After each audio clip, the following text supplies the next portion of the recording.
नमस्कार दोस्तों, मैं रत्नेश सर आप सभी का स्टडी 91 में स्वागत करता हूं। और कैसे हैं आप सभी? उम्मीद करता हूं आप सभी स्वस्थ होंगे, जहां भी होंगे मस्त होंगे। दोस्तों आज बहुत ही इंपॉर्टेंट टॉपिक लेके आया हूं, जिससे कि आपके एग्जाम में हर बार एक या दो क्वेश्चन जरूर पूछा जाता है, चाहे वो सीटेट का एग्जाम हो या यूपी टेट का एग्जाम हो या सुपर टेट का एग्जाम हो। दोस्तों बहुत ही इंपॉर्टेंट टॉपिक है और आज के आपके टॉपिक का नाम है यातायात एवं संचार। दोस्तों ये ईवीएस की आपकी क्लास बहुत ही इंपॉर्टेंट है, क्योंकि इस टॉपिक से आपके एग्जाम में हर बार एक या दो क्वेश्चन जरूर पूछा जाता है। चाहे तो आप प्रीवियस ईयर्स क्वेश्चन उठा के देख सकते हैं।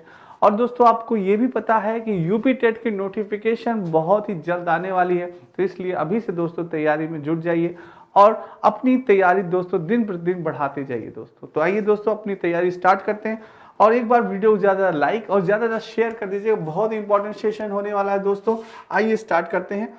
दोस्तों ये कुछ जानकारी दी गई है, स्टडी 91 में कुछ बैचेस आपके प्रारंभ हो गए हैं दोस्तों। आप इन बैचेस को ले सकते हैं, जैसे कि हिंदी का, UP TET, super TET, UP police, PCS और यूजीसी नेट का दोस्तों दिया गया है और नंबर भी दिया गया है। आपको कोई दिक्कत परेशानी तो इस नंबर पे आप कॉल कर सकते हैं। आइए दोस्तों अपना सेशन स्टार्ट करते हैं। जैसा कि आप जानते हैं यातायात एवं संचार एवं परिवहन को तीन भागों में बांटा गया है दोस्तों। कितने भागों में बांटा गया है? तीन भागों में बांटा गया है। एक स्थल परिवहन, पहला क्या है? पहला है दोस्तों स्थल परिवहन, दूसरा क्या है? जल परिवहन, तीसरा है वायु परिवहन। तो दोस्तों स्थल परिवहन के अंतर्गत आपके दो भाग हैं। पहला है आपका आता है सड़क परिवहन। क्या आता है दोस्तों? सड़क परिवहन। क्या आता है दोस्तों? सड़क परिवहन। और दूसरा क्या होता है जरा बताइए कमेंट बॉक्स में कमेंट करके। दूसरा आता है आपका रेल परिवहन। जैसे कि आपको मैंने कल पढ़ाया था दोस्तों, रेल परिवहन के बारे में मैंने आपको जानकारी दी थी। रेल परिवहन आप जिन बच्चों ने नहीं देखा है तो वो ये जाके वीडियो देख सकते हैं। रेल परिवहन के बारे में मैंने बहुत इंपॉर्टेंट जानकारियां बताई थी। और ये है दोस्तों सड़क परिवहन। तो आज हम लोग सड़क परिवहन के बारे में चर्चा करेंगे। उसके बाद दोस्तों जल परिवहन और फिर वायु परिवहन। ये तीन आपके परिवहन मार्ग माने जाते हैं, स्थल परिवहन, जल परिवहन और वायु परिवहन दोस्तों। तो जैसा कि आप जानते हैं कि हमने रेल परिवहन पे हम लोग डिस्कस कर चुके हैं। अब हम सड़क परिवहन के बारे में जानेंगे दोस्तों, जो कि आज की क्लास है आप सभी की बहुत ही धमाकेदार और अच्छी क्लास होने वाली है। इसलिए एक बार ज़्यादा बच्चे, सभी बच्चे लाइक कर दें और शेयर कर दें। आइए स्टार्ट करते हैं दोस्तों। दुनिया में भारत का सड़क क्षेत्र दूसरा सबसे बड़ा सड़क परिवहन क्षेत्र माना जाता है। किसका दोस्त? दूसरा माना जाता है, सबसे बड़ा सड़क क्षेत्र माना जाता है दोस्तों। ये पॉइंट नोट कर लीजिएगा, कॉपी कलम लिए रहिएगा दोस्तों और लिखते चलिएगा, क्योंकि जितना आप लिखेंगे उतना चीजें आपको याद होंगी दोस्तों। भारत में सड़कों का नियंत्रण कौन करता है? केंद्रीय लोक निर्माण विभाग करता है दोस्तों। Point noted my student. कौन करता है भारत में सड़कों का नियंत्रण? केंद्रीय लोक निर्माण विभाग करता है। वर्तमान में भारत में कुल सड़कों की सड़क कुल कितने किलोमीटर है? 63,86,297 किलोमीटर। तुरंत लिखिए दोस्तों कितनी है? 63,86,297 किलोमीटर दोस्तों। कितना है? 297 किलोमीटर है दोस्तों। ये आपके एग्जाम में पूछा जा सकता है दोस्तों। 63,86,297 किलोमीटर की दूरी है दोस्तों। ये याद रखिएगा, वर्तमान में भारत में सड़क ये दी गई है लगभग। तो ये आपके एग्जाम में पूछा जा सकता है, आप बता सकते हैं दोस्तों। तो ये जानकारी आपके लिए बहुत इंपॉर्टेंट है। और भारत में सड़कों का नियंत्रण कौन करता है? केंद्रीय लोक निर्माण करता है। दुनिया में भारत का सड़क क्षेत्र कैसा है? दूसरा सबसे बड़ा सड़क परिवहन क्षेत्र माना जाता है। ये चीजें हैं दोस्तों। ये तीनों पॉइंट्स आपके लिए वेरी इंपॉर्टेंट, इसको कर लीजिएगा, वेरी इंपॉर्टेंट। और इसको एक बार दो बार लिख लीजिएगा। आइए नेक्स्ट जानते हैं। भारत में सड़क परिवहन द्वारा लगभग 60% माल ढुलाई में तथा 67% यात्री परिवहन में संपन्न होता है दोस्तों। यानी कि सड़क परिवहन द्वारा लगभग कितना? 60% में आपके ढुलाई में लगता है दोस्तों और 87% यात्री परिवहन में संपन्न होता है। ये लगभग माना गया आंकड़ा दोस्तों। और भारत में सड़क को नियंत्रण कौन करता है? केंद्र रोड विभाग करता है, केंद्र लोक निर्माण विभाग करता है। जैसा कि आप जानते हैं ये केंद्र नियंत्रण करता है दोस्तों सड़क परिवहन का, ये चीज है। ठीक है, ये पॉइंट्स आपके लिए बहुत इंपॉर्टेंट है, ये भी आप जानते रहिएगा दोस्तों। नेक्स्ट बात करें तो भारत में सड़कों का वितरण निम्न प्रकार से होता है दोस्तों। राष्ट्रीय राजमार्ग, राजमार्ग और अन्य मार्ग। ये इंपॉर्टेंट है, यानी इसका वितरण किस प्रकार से होता है। राष्ट्रीय राजमार्ग होता है, राजमार्ग होता है और अन्य मार्ग, ये 3 मार्ग माने जाते हैं दोस्तों। नेक्स्ट है राष्ट्रीय राजमार्ग के बारे में बात करें दोस्तों, तो सर्वप्रथम पहला आपका राष्ट्रीय राजमार्ग के बारे में अगर हम बात करें, नेशनल हाईवे, तो सड़क परिवहन और राजमार्ग मंत्रालय नॉर्थ के अनुसार भारत में कुल 599 राष्ट्रीय राजमार्ग हैं। Point note in my student, कितने राष्ट्रमार्ग हैं, कुल राष्ट्रीय राजमार्ग हैं। आपसे पूछा जाता है कि भारत में कुल कितने राष्ट्रीय राजमार्ग हैं, तो आप बताएंगे कि कुल राष्ट्रीय राजमार्ग कुल राष्ट्रीय राजमार्ग है आपके दोस्तों, कुल राष्ट्रीय राजमार्ग है आपका दोस्तों 599। कितने हैं दोस्तों, 599। कुल आपके राष्ट्रीय राजमार्ग कितने हैं, 599 माने गए हैं दोस्तों। कितने राष्ट्रीय राजमार्ग माने गए हैं, 599 माने गए हैं। ये याद रखिएगा दोस्तों, बहुत इंपॉर्टेंट है ये चीजें, ठीक है। ये राजमार्ग परिवहन यानी 599 माने। अब दोस्तों 1 बाय 1 ये आपके दोस्तों यूपी यानी कि स्टडी 91 में कुछ प्रमुख पुस्तकें हैं जो कि आपके लिए एग्जाम में बहुत इंपॉर्टेंट है, जैसे अपनी हिंदी दोस्तों, वीडियो और पेट कॉम्बो, पेट बुक दोस्तों, आर की बुक, लेखपाल कॉम्बो। और दोस्तों आप इन्हें कहीं भी मंगा सकते हैं, इसका आपको कोई भी चार्ज देने की आपको आवश्यकता नहीं है। ये फ्री ऑफ कॉस्ट है दोस्तों। क्या है, फ्री ऑफ कॉस्ट है, फ्री डिलीवरी है। और इस नंबर पे आप कॉल कर सकते हैं अगर आपको कोई दिक्कत या परेशानी होती है इन पुस्तकों को मंगाने में। एक बार आप इसका स्क्रीनशॉट ले सकते हैं।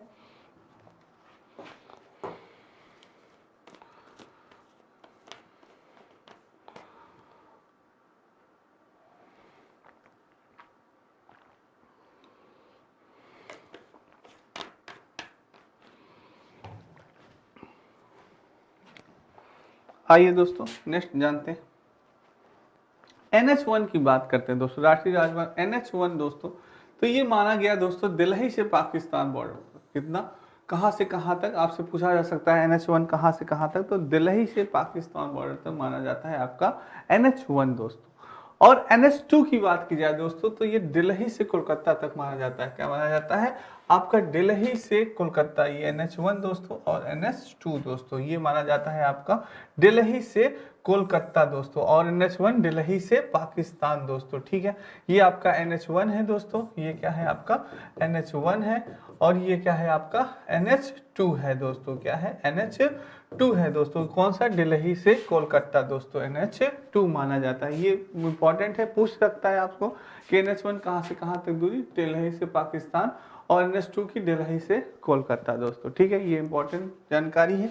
नेक्स्ट दोस्तों, अगर आपसे पूछे NH3, तो NH3 दोस्तों आगरा से मुंबई, कहाँ, आगरा से मुंबई, आप लिख सकते हैं आगरा से मुंबई NH3 दोस्तों, आगरा से मुंबई NH3 के बारे में अगर पूछा जाए आपसे, तो आप बता सकते हैं आगरा से मुंबई दोस्तों, आगरा से मुंबई महाराष्ट्र या मुंबई दोस्तों, ठीक है। ये आगरा से मुंबई आपका NH3 दोस्तों, ठीक है। दूरी कितनी जाती है आगरा से मुंबई NH3 की, ठीक है।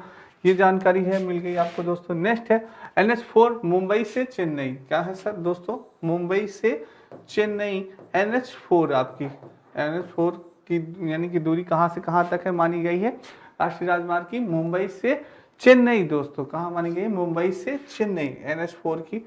नेक्स्ट है दोस्तों NH5 की, जो भारत का तीसरा सबसे बड़ा राष्ट्रीय राजमार्ग है, यानी ओडिशा से चेन्नई मानी गई है दोस्तों। क्या मानी गई है, ओडिशा से चेन्नई, जो कि भारत का तीसरा सबसे बड़ा राष्ट्रीय राजमार्ग है दोस्तों, ठीक है।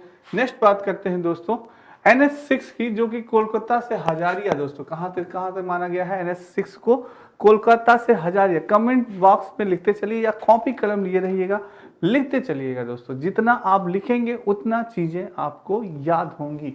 तो NH6 दोस्तों यानी कि कोलकाता से हजारिया, यह भारत का दूसरा सबसे बड़ा राष्ट्रीय राजमार्ग है।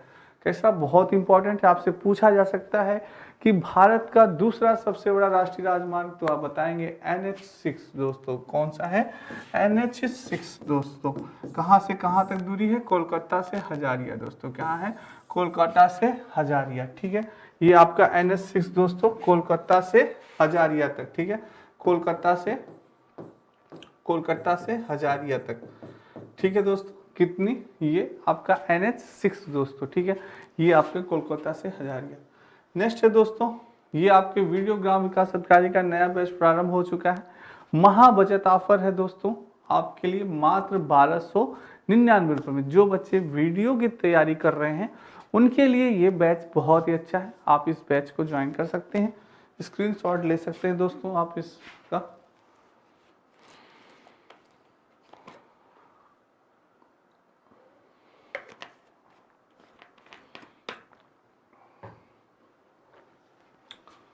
नेक्स्ट चलते हैं दोस्तों, NH7 दोस्तों, वाराणसी से कन्याकुमारी। NH7 की मानी जाती है कि NH7 कहाँ से, वाराणसी से कन्याकुमारी। भारत का सबसे बड़ा राष्ट्रीय राजमार्ग है, 2639 किलोमीटर। भारत का ये सबसे लंबा हाईवे है जो कि 7 राज्यों से दोस्तों, कितने राज्यों से, 7 राज्यों से होकर गुजरता है। आपका प्रथम राज्य कौन सा है, यूपी है। फर्स्ट है आपका क्या, यूपी। सेकंड है आपका दोस्तों मध्य प्रदेश। सेकंड क्या है आपका, MP। थर्ड है आपका महाराष्ट्र। थर्ड क्या है आपका, MH, महाराष्ट्र। चौथा है दोस्तों आपका तेलंगाना। चौथा क्या है आपका, तेलंगाना। पांचवा क्या है, लिखते चलिए दोस्तों, जितना लिखेंगे उतना याद होगा दोस्तों, इसीलिए मैं लिखता हूं जैसे कि आप भी लिखें दोस्तों, क्योंकि जब जितना आप लिखेंगे उतना आपको याद होगा। क्योंकि कहा गया है, करत करत अभ्यास थे जन्मत हो सुजान, रसरी आवत जात ते सिल पे पड़त निशान। तो जितना आप लिखेंगे उतना चीजें आपके दिमाग में होंगी दोस्तों, बैठेंगी। कारण क्या है दोस्तों, जब हम लिखते हैं तो हमारा दिमाग दोस्तों स्थिर होता है, वो इधर उधर कहीं नहीं भटकता, हमारा सारा फोकस इसी पे होता है दोस्तों। अगर हम नहीं लिखेंगे, ऐसे पढ़ ही रहे हैं, केवल पढ़ रहे हैं, तो माइंड हमारा डाइवर्ट हो सकता है दोस्तों, इधर उधर भटक सकता है। पर केवल अगर हम लिख रहे हैं दोस्तों, पढ़ भी रहे हैं, लिख भी रहे हैं, हमारा यानी कि हाथ और दिमाग दोनों चीज चल रहा है दोस्तों, तो ये और कहीं नहीं भटक के जाएगा, और कहीं आपका दिमाग नहीं जाएगा। न विश्वास हो तो एक बार आप करके देखिए, आपको वाकई में लगेगा कि हाँ, वाकई में बहुत ही अच्छा, मैं पढ़ भी रहा हूं और लिख भी रहा हूं, तो चीजें मैं भूल नहीं पा रहा हूं दोस्तों। तो ये चीज है, बहुत ही इंपॉर्टेंट है। यानी आपने जाना कि जो NH7 है दोस्तों, ये वाराणसी से कन्याकुमारी माना जाता है, भारत का सबसे बड़ा राष्ट्रीय राजमार्ग है, 2639 किलोमीटर जिसकी दूरी मानी गई। यह सबसे लंबा हाईवे है जो कि 7 राज्यों से, उत्तर प्रदेश, मध्य प्रदेश, महाराष्ट्र, तेलंगाना, आंध्र प्रदेश, कर्नाटक और तमिलनाडु से होकर गुजरात दोस्तों। यानी कि आपका पहला यूपी हो गया, दूसरा MP, तीसरा MH यानी महाराष्ट्र, चौथा तेलंगाना, पांचवा है आपका आंध्र प्रदेश। पांचवा क्या है दोस्तों, पांचवा है आपका आंध्र प्रदेश। पांचवा है आपका आंध्र प्रदेश। छठवां क्या है आपका, छठवां दोस्तों आपका है कर्नाटक। छठवां क्या है, छठवां आपका कर्नाटक है, लिखते चलिए दोस्तों। और सातवां है, लास्ट है आपका तमिलनाडु। सातवां क्या है आपका, तमिलनाडु है। अब मैप पे देख लीजिए दोस्तों, फर्स्ट है आपका, मैप पे अगर आप देखेंगे, फर्स्ट आपका ये यूपी, सेकंड है आपका दोस्तों महाराष्ट्र यानी सॉरी MP, सेकंड आपका दोस्तों ये MP, नेक्स्ट है आपका तमिलनाडु, तीसरा है आपका ये महाराष्ट्र, सॉरी तीसरा ये आपका MH महाराष्ट्र, और ये है दोस्तों तमिलनाडु आपका, ये क्या है तेलंगाना, सॉरी ये आपका तेलंगाना। फिर दोस्तों आपका क्या है, तेलंगाना के बाद आंध्र प्रदेश, ये आपका आंध्र प्रदेश दोस्तों। फिर आपका क्या है कर्नाटक, क्या है छठवां आपका क्या है कर्नाटक, और फिर लास्ट है आपका तमिलनाडु। लास्ट क्या है दोस्तों, ये तमिलनाडु। ये बहुत ही इंपॉर्टेंट है। NH7 से दोस्तों आपसे कई बार एग्जाम में क्वेश्चन पूछा जाता है, कई बार एग्जाम में पूछा जाता है दोस्तों, तो ये याद रखिएगा, वेरी इंपॉर्टेंट है ये आपका, बहुत इंपॉर्टेंट है, वेरी इंपॉर्टेंट कर लीजिएगा दोस्तों इसको, ठीक है। ये बहुत इंपॉर्टेंट है आपके लिए। तो भारत का सबसे बड़ा राष्ट्रीय राजमार्ग यानी कि 2639 किलोमीटर, भारत का यह सबसे लंबा हाईवे 7 राज्यों यानी उत्तर प्रदेश, मध्य प्रदेश, महाराष्ट्र, तेलंगाना, आंध्र प्रदेश, कर्नाटक और तमिलनाडु से होकर गुजरता है। वेरी इंपॉर्टेंट है, इसको ध्यान रखिएगा दोस्तों, ठीक है। तो ये चीज है। तो नेक्स्ट चलते हैं दोस्तों, NH8 की बात की जाए दोस्तों, तो NH8 दोस्तों दिल्ली से मुंबई कितना होता है, दिल्ली से मुंबई। NH8 की बात की जाए तो ये मार्ग गुजरता है दोस्तों दिल्ली से मुंबई होकर, कब गुजरता है, दिल्ली से मुंबई दोस्तों, कब होकर गुजरता है, दिल्ली से मुंबई, NH8 दोस्तों, ठीक।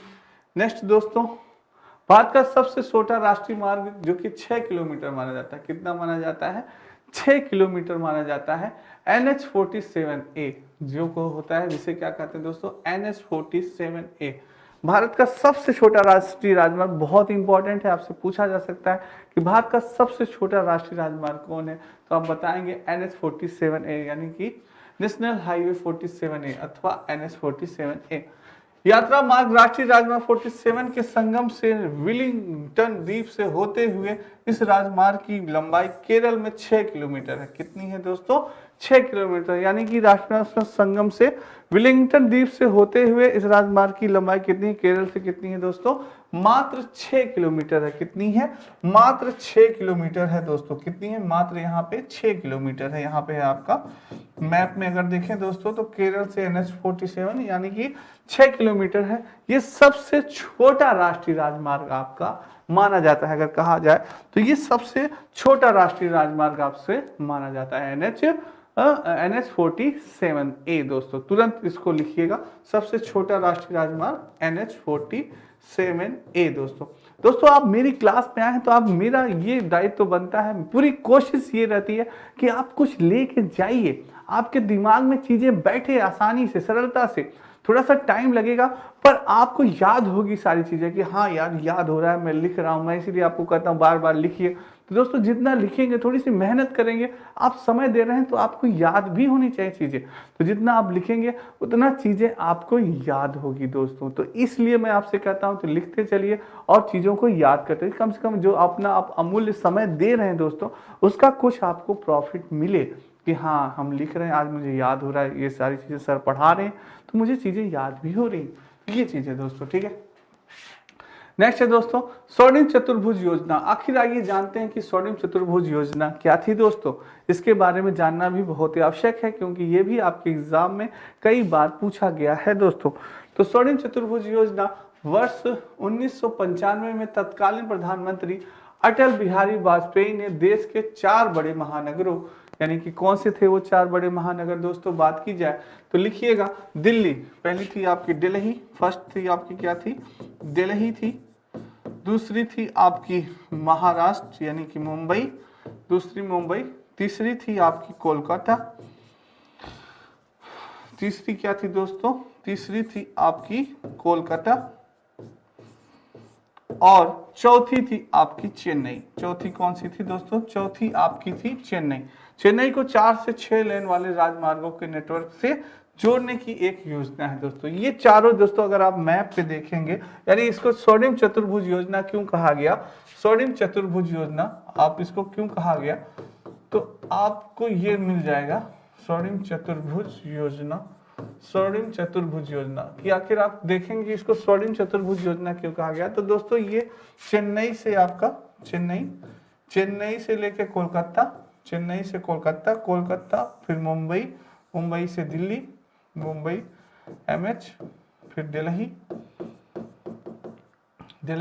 और ये कोलकाता, फिर ये कोलकाता। ये ऐसे जोड़ता है दोस्तों, ये ऐसे जोड़ता है आपका। तो ये इसीलिए स्वर्णिम चतुर्भुज योजना कही गई। तो आपको लगेगा पूरा अगर ऐसे जोड़ दिया जाए तो चतुर्भुज की तरह आपको नहीं दिख रहा है, तो इसीलिए इसको कहा गया दोस्तों स्वर्णिम चतुर्भुज योजना। ये आपके प्रधानमंत्री अटल बिहारी वाजपेयी जी ने देश के 4 बड़े महानगरों दिल्ली, मुंबई, कोलकाता और चेन्नई को 4 से 6 लेन वाले राजमार्गों के नेटवर्क से जोड़ने की एक योजना बनाई थी दोस्तों। किसने? अटल बिहारी वाजपेयी जी ने बनाई थी दोस्तों। पूछा जा सकता है आपको कब? वर्ष 1995 में, 1995 में दोस्तों। ठीक है, ये बहुत ही इंपॉर्टेंट जानकारी है। अगर आपसे पूछा जा सकता है तो आप आसानी से बता सकते हैं दोस्तों।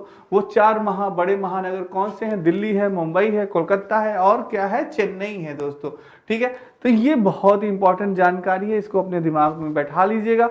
एक बार 2 बार अगर आपने लिखा तो आपको चीजें याद हो जाएंगी दोस्तों। स्क्रीनशॉट भी आप ले सकते हैं इसका। नेक्स्ट है दोस्तों आपकी हिंदी डिविजुअल का नया बैच प्रारंभ हो चुका है, मात्र 999 रुपए में दोस्तों। ठीक है, तो आप सभी ज्वाइन कर सकते हैं। नितिन सर का ये बैच है, सभी बच्चे स्क्रीनशॉट ले लें।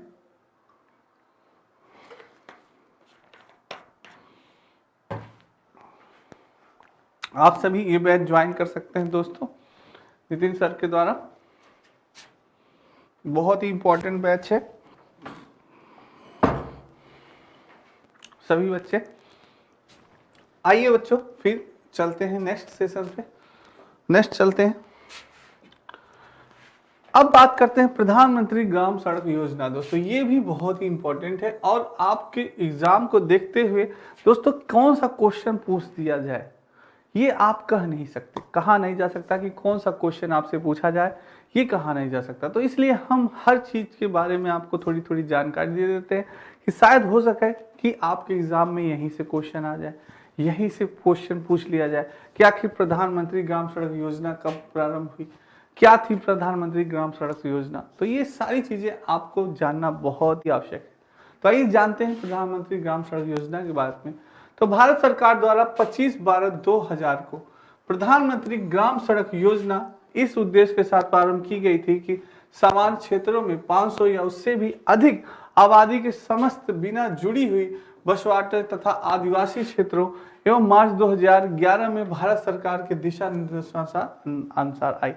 दोस्तों ये आपके आदिवासी और भी गांव क्षेत्र में थे, वो बताया गया कि भारत सरकार का ये मोटो था कि हर जगह की रोडें बहुत ही अच्छे ढंग से व्यवस्थित ढंग से बनाई जाए और सबको एक साथ जोड़ा जाए। ये चीज़ें थी आपके भारत सरकार द्वारा जो आपके गांव देश की थी दोस्तों और आदिवासियों के क्षेत्रों की।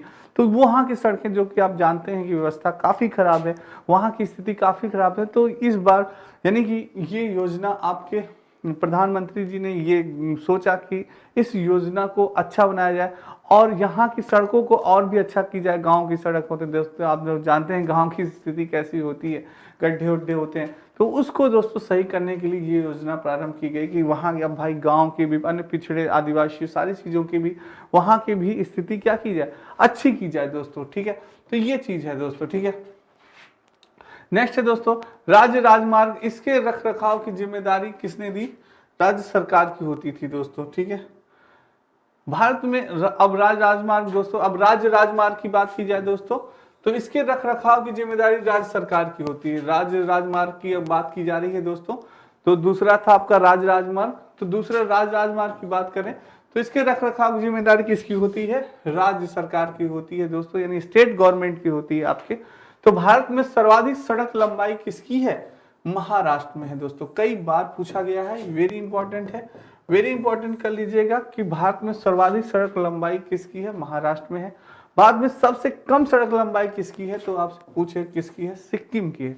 सबसे अधिक पूछे तो महाराष्ट्र की है। और विश्व में सबसे ऊंचा सड़क मार्ग किसका है, लेह और श्रीनगर मार्ग है। सबसे ऊंचा किसका है, लेह और श्रीनगर मार्ग है, जिसे NH1D के नाम से भी जाना जाता है। NH1D के नाम से भी आपको क्या जाता है, जाना जाता है दोस्तों। आपसे पूछा जा सकता है, 3 क्वेश्चन बना आपका कि सर्वाधिक सड़क लंबाई वाला, सर्वाधिक सड़क लंबाई वाला आपका कौन सा रहा, वो है, तुरंत लिखिए कमेंट बॉक्स में दोस्तों, महाराष्ट्र। कौन सा है, महाराष्ट्र। बहुत ही इंपॉर्टेंट है, कई बार एग्जाम में पूछा गया है। दूसरा टॉपिक है भारत में दूसरा आपका पॉइंट है, भारत में सबसे कम सड़क लंबाई वाली कौन से है, तो सिक्किम में है दोस्तों। किसमें है, सिक्किम में है। किसमें है, सिक्किम है दोस्तों। ठीक है, सिक्किम है दोस्तों, ये आपका सिक्किम है। ठीक है, क्या है दोस्तों, दूसरा आपका सिक्किम है। क्या है, सिक्किम है। ये हो गया आपका सिक्किम है। नेक्स्ट है विश्व में सबसे ऊंचा सड़क मार्ग। अगर आपसे पूछे कि बताइए विश्व में सबसे ऊंचा सड़क मार्ग कौन सा है, तो आप बताएंगे सर लेह और श्रीनगर मार्ग है, जो कि सबसे ऊंचा मार्ग है। उसका नाम क्या है, NH1D दोस्तों। उस किसके नाम से जाना जाता है, NH1D के नाम से यह जाना जाता है दोस्तों। ठीक है, तो ये तीनों जानकारियां, ये तीनों पॉइंट्स दोस्तों बहुत ही इंपॉर्टेंट है, जो कि आपके एग्जाम में आ सकते हैं। नेक्स्ट चलते हैं दोस्तों। नेक्स्ट ये है दोस्तों आपके नितिन सर के द्वारा हैंड राइटिंग लिखी गई पुस्तकें। सारी पुस्तकें बहुत ही इंपॉर्टेंट है, प्राचीन इतिहास, मध्यकालीन इतिहास, फिजिक्स, केमिस्ट्री, सारी पुस्तकें दोस्तों बहुत इंपॉर्टेंट है। सामान्य हिंदी, इंडियन ज्योग्राफी, भारतीय राज्य व्यवस्था, सारी पुस्तकें आपके एग्जाम के लिए बहुत इंपॉर्टेंट है, जो कि आपके एग्जाम में पूछी जा सकती है दोस्तों, वेरी इंपॉर्टेंट है। ठीक है, तो ये आप इनको जो वो कर सकते हैं, परचेज कर सकते हैं दोस्तों। नेक्स्ट है दोस्तों, तो दोस्तों आज की क्लास आपको कैसी लगी कमेंट बॉक्स में कमेंट जरूर करिएगा। और दोस्तों आप सभी जानते हैं कि यूपी टेट का नोटिफिकेशन बहुत ही जल्द आने वाला है, तो इसलिए बच्चे आप सभी तैयारी में अभी से जुट जाइए। तभी आपको सफलता मिल पाएगी दोस्तों, अन्यथा सफलता जल्दी नहीं मिलेगी दोस्तों।